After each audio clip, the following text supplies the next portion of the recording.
Trading বাটপারে আর তার কথা মনে আছে যে 2022 সালে সবচেয়ে বড় এফিলিয়েট মার্কেটার ছিল কটেক্স, তার লিঙ্কে বাংলাদেশে সবচেয়ে বেশি মানুষ অ্যাকাউন্ট খুলছিল।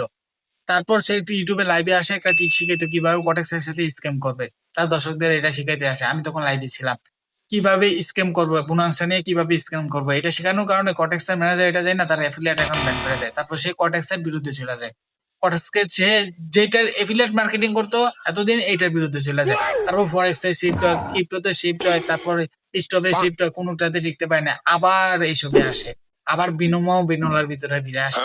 কিন্তু বাইনারি ছাড়া তো তার খানা নাই। সবচেয়ে বেশি এফিলিয়েট বোনাস তো দেয় বাইনারি। এই কারণে আবার বাইনারিতে চলে আসে। কত বড় স্ক্যামার স্ক্যাম। আবার কোচ নিয়ে আসে কিভাবে ট্রেডিং করতো আমরা। আমরা কিভাবে ট্রেডিং করবো এটা নিয়ে কোচ নিয়ে আসে। আমরা তার কাছে শিখবো। কিভাবে কোচিং করাইতে মনে আছে যে রেড তারপর গ্রিন আসলে, তারপর রেড আসলে, তারপর রেডটা sure shot 100% sure shot. Sure shot জানি শিখাইতে মনে আছে এগুলা। তারপর গ্রিন তারপর যদি একটা রেড আসে, তারপর যদি একটা গ্রিন হয়, তারপর শটটা আমরা গ্রিনে নিতে। এই জানি ট্রেডিং কমিউনিটির ভিতরে জানি এই কোর্স গুলো করাইতে মনে আছে। এরুমা বাটপারে ট্রেডিং এর বোঝে না, সে আসছে ট্রেডিং শিখাইতে, কিভাবে ট্রেডিং করে টাকা ইনকাম করবো এটা সে শিখাইতে আসে আমাদের। কিরুম্মা বাটপার। আর